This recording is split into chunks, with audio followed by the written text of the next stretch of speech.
Chemical kinetics के ऊपर में एक और न्यूमेरिकल्स है। कई बार इस तरह का न्यूमेरिकल्स एग्जाम में आया है, चाहे सीबीएसई हो, जैक बोर्ड हो या आईएससी हो।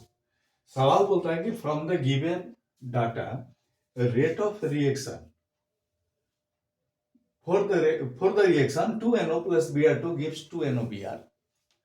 एक रिएक्शन है 2NO plus Br2 gives 2NOBr और रिएक्शन में डेटा दिया हुआ है,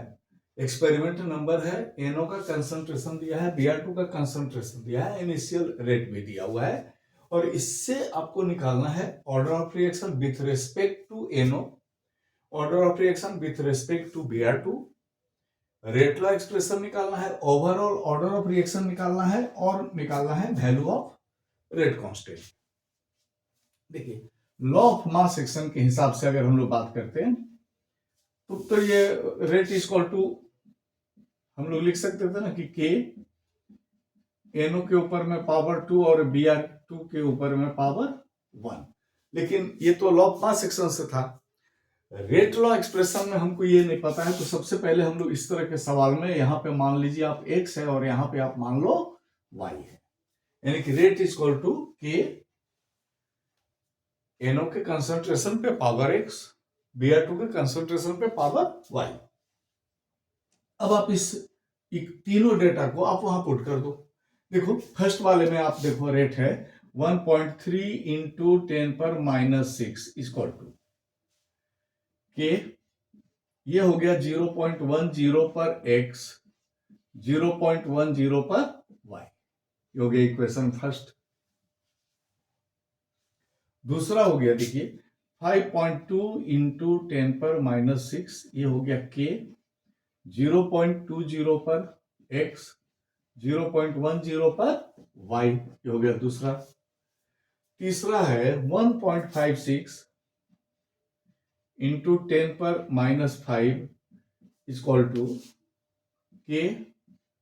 0.20 पर पावर x, 0.30 पर पावर y, ये हो गया 3। तीन इक्वेशन है। अब इसी तीनों से हम लोग अगर x और y का वैल्यू निकाल ले तो तमाम हमारे पास जितने आंसर हैं वो सारे के सारे आंसर आ जाएंगे। तो सबसे पहले हम लोग इक्वेशन 2 को इक्वेशन 2 डिवाइडेड बाय इक्वेशन 1, तो पहले 2 को लिख देते हैं 5.2 इंटू 10 पर -6 बाई 1.3 इंटू 10 पर -6 इक्वल टू के, 0.20 पर पावर x, 0.10 पर पावर y बाई के, 0.10 पर पावर x और 0.10 पर पावर y। तो ये तो 10 पर 6 से 10 पर 6 कट गया, 1.3 से 5.2 4 बार में, k से k खत्म, 10 से ये 20 कट जाएगा 2 बार में, ये भी खत्म हो गया। देखिए ये भी कैंसिल हो गया टर्म, तो ये बच गया 4 इक्वल टू 0.20 बाई 0.10 पर x, ये अब कैंसिल हो गया 2 टाइम्स में, तो 4 इक्वल टू 2 पर पावर x, इसको लिख सकते हैं हम लोग 2 पर पावर 2 इक्वल टू 2 पर power x, therefore x equal to 2, यानी order of reaction with respect to NO equal to 2। देखिए यहां से आ गया x का वैल्यू, ये कोइंसिडेंस है, ऐसा नहीं है कि इसमें 2 था इसीलिए आ गया, कुछ भी आ सकता था। अब ऐसे सॉल्व करेंगे, जो आ गया that is the order of reaction with respect to NO। अब अगर हम लोग बात करते हैं Br2 के लिए, यानी कि हम लोग को y निकालना है, तो y निकालने के लिए अगर हम लोग 3 में 2 से डिवाइड कर दे तो देखिए ये कट जाएगा ना, तो हम लोग लिख देते हैं equation 3 divided by equation 1, equation 3 divided by equation 1।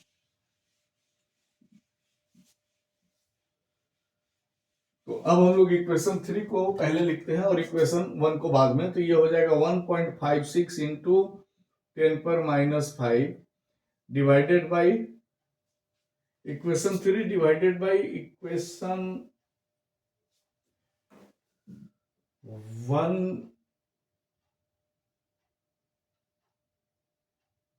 करें या हम लोग को 0.320 और इधर है 30। यहाँ पर हम लोग इक्वल टू है के 0.20 पर x, 0.30 पर y, और इसको हम लोग 1 से डिवाइड कर दें तो ये हो गया 1.3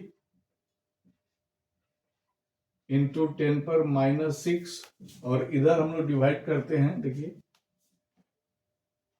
लेकिन 1 में नहीं कैंसिल होगा, हम लोग 2 से डिवाइड कर देते हैं, यानी कि इक्वेशन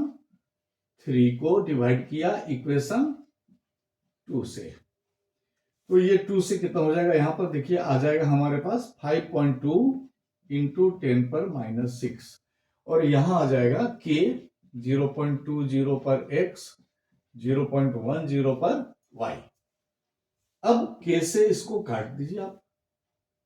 यहां पर x कट गया, इसको अगर हम लोग सॉल्व करें तो इसको लिख सकते हैं 15.6 इंटू 10 पर -6, एक बढ़ गया ना, 15 कर दिए, पॉइंट हम लोग एक घर ले गए थे राइट को, तो पावर माइनस में बढ़ा दिए, 5.2 इंटू 10 पर -6 इक्वल टू 0.30 बाई 0.10 पर पावर y। ये कट जाएगा, यहां से ये कट जाएगा, देखिए 3 बार में, तो और ये भी कट जाएगा 3 बार में, तो 3 पर पावर 1 इक्वल टू 3 पर पावर y, इसका मतलब है y इक्वल टू हो गया 1। तो ये आ गया, देखिए order of reaction with respect to Br2 हमारा y था ना, दैट इज इक्वल टू 1। दो आ गया, दोनों आ गया, NO के रेस्पेक्ट में ऑर्डर ऑफ रिएक्शन 2 आया था, Br2 के रेस्पेक्ट में ऑर्डर ऑफ रिएक्शन 1 आया, तो रेट लॉ एक्सप्रेशन के लिए हम लोग लिख सकते हैं अब रेट लॉ, कि रेट लॉ हमारे पास क्या आ जाएगा, देखिए रेट लॉ एक्सप्रेशन सी नंबर हम लोग बनाते हैं, तो rate is equal to k NO पर पावर 2 और Br2 पर पावर 1। ये अगर आ गया, ये हमारा आया रेट लॉ एक्सप्रेशन, ये भी हो गया। अब देखिए overall order of reaction, overall order of reaction ये हो जाएगा ना 2 + 1 3, वैल्यू ऑफ रेट कांस्टेंट। अब देखिए के का वैल्यू, अब के का वैल्यू हम किसी इक्वेशन में 1 2 3 किसी में भी हम रखेंगे ना तो के का वैल्यू सेम आएगा। और इस पे ध्यान देने वाली बात है कि जब हम के का वैल्यू रखते हैं, निकालने जा रहे हैं ना, तो यूनिट को एक साथ लिखते चलिए, नहीं तो बाद में आपको फिर यूनिट निकाल के लिखना पड़ेगा। तो अब रेट का जो है हमारा यहां पर है, देखिए कि 1.3 इंटू 10 पर -6 मोल पर लीटर पर मिनट इक्वल टू के 0.10 पर मोल, इतना मोल पर लीटर पे 2, और ये हो जाएगा 0.10 मोल पर लीटर पर पावर 1। ये हो जाएगा 1.3 इंटू 10 पर -6 मोल पर लीटर पर मिनट, इधर हो गया के, इसको लिख सकते हैं हम लोग 10/100 मोल, आप शॉर्ट में कर सकते हैं, ऐसी बात नहीं है, और इधर हो जाएगा